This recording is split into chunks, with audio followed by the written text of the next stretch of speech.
Shalom, giving all praise and glory unto Yahweh, Ba'ashim Yahushai, Ba'ashim Rakakadash, and double honor to the Allah apostles, Allah bishops, and brothers on down a great millstone. Salutations to those feel like this is your brother Rai Banyamia here to share the lesson. And as y'all see, man, the ship, is sinking. Alright, the Golden Cup, that is Babylon is being destroyed, man, is being trodden down. And one of the ways, you could tell that the downfall of this people, of this nation, is the money that that were once poured into different businesses, infrastructure, and spending. It does not have that ecstatic hit that it once had, starting 20 plus years ago, right? So everything is going down, and as you all see, as per the Washington Examiner article, it says brick and mortar stores taking a hit despite record spending. So even though the record spending is like a balm, or what they call like a plaster over a wound, the blood is still gushing out, man. So you can't save the life, no matter how much money people spend and stuff in this economy. This whole can't be saved, man. So I'm gonna read this article, share a scripture too, and close it out. Lord willing, it be edifying unto elect. It says the holiday shoppers are expected to drop more than 960 billion on gifts, foods, and decorations this year. But the spending sprees won't necessarily translate to big bucks for traditional brick and mortar stores. Alright, so with that you can expect a lot of stores to close. Kind of like how it was, with the retail apocalypse that started in 2016 and grew in great numbers during the pandemic. It says the overall strength of consumer spending, which hit record levels in November and the first half of December, is obscuring how trends in retail have shifted over time, creating opportunities for online stores and retail behemoths like Amazon, but also pushing out physical stores and small businesses. And while the pandemic accelerated the shift from traditional stores to online marketplaces, a growing number of consumers seem to prefer the method, a change that has been more than 2 decades in the making. Online sales have dramatically reshaped the retail industry since the turn of the millennium.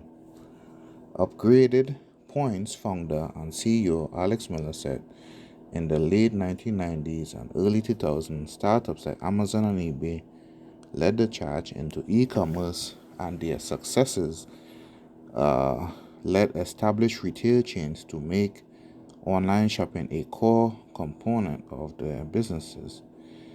From 2000 to 2019, e-commerce grew from 0.9% of all retail sales to 10.6%. And that small jump it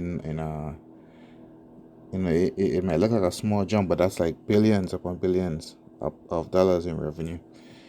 And with many physical retail stores closing or experiencing lower traffic in the wake of C-19, online sales jumped again to 14.6% in 2020 and have not fallen since. While there have been efforts by some cities to prioritize and incentivize buying local, it's becoming harder and harder for independent stores or even some mid-sized chains to compete with the attractiveness of purchasing presents and holiday items online. Now, a lot of places when you order online, they give rapid and stuff for you. So that is another thing that the consumer purchaser doesn't have to do. They have purchase as a gift section or option, so that is some less that people have to do, and people have become more complacent and more lazy than they were decades ago. So between 2011 and 2021, the latest 10-year period data available from the U.S. Census Bureau, the country has lost 60,000 retail stores, a deep 12.6% decline.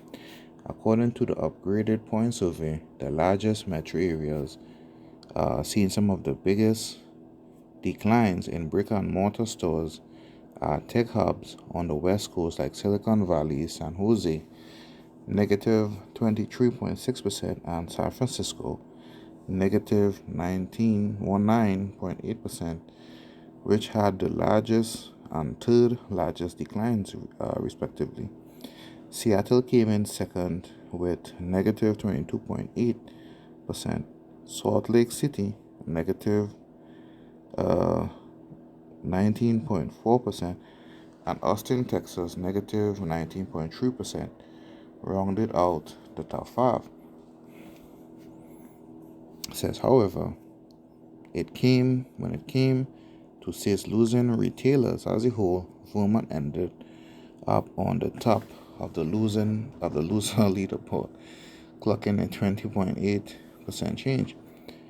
The state lost 619 stores in a decade, going to 2,696 in 2021 from 3,315 in 2011.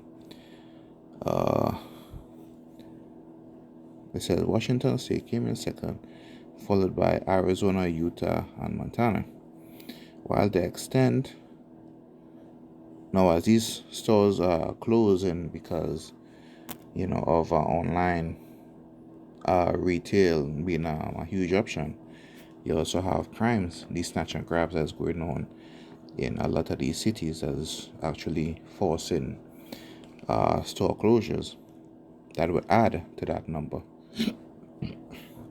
So as the days progress and things get worse, those numbers are going to combine. The numbers where brick and mortar sales have lost out to online retail, plus the theft and the crimes, right? That will combine. So the theft and the crimes are store closures that will combine with the loss of revenue due to online sales being so prevalent. It says while the extent of retail closures vary regionally, the number of retail stores per capita declined most ubiquitously during these 10 years, Miller said.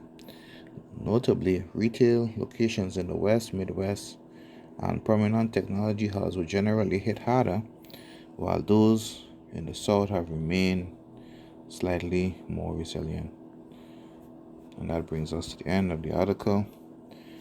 And the portion of scripture I'm going to share before wrapping it up is in the book of Jeremiah, the 51st chapter. And I'm going to read from the 7th verse.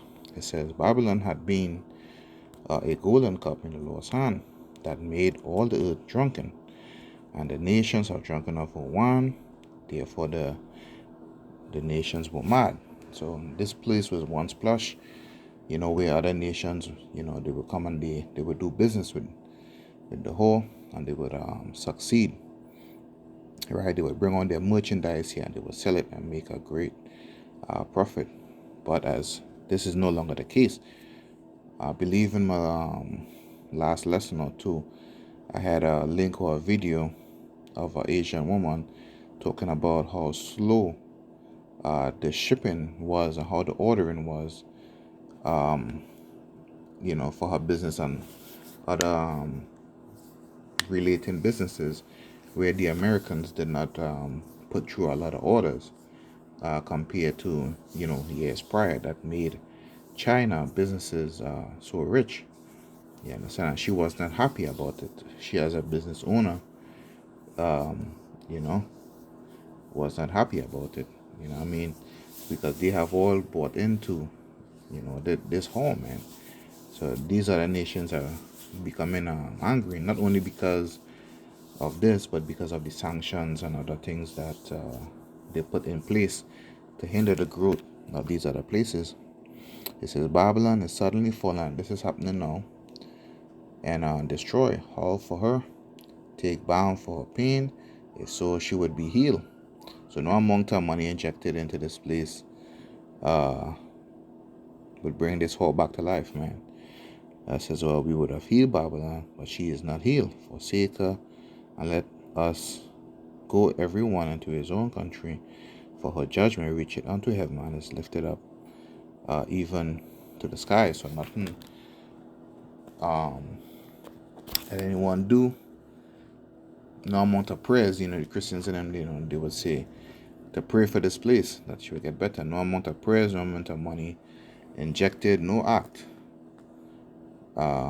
done would bring this whore back. You know what I mean? The only thing remaining for this whore is for Yahweh Hashem Yahushai to come and to destroy this place, man. You understand? And that would be full recompense for what she has done to the children of Israel, right? And for Esau Edom to go, and the other nations to go into servitude. So that's it, man. This place is, it's done. And more horrific news, to come, which would lead unto our being released from this prison that we call America, aka Babylon. So Lord willing, this lesson was quick and edifying and encouraging to the elect. And until the next time, Shalom.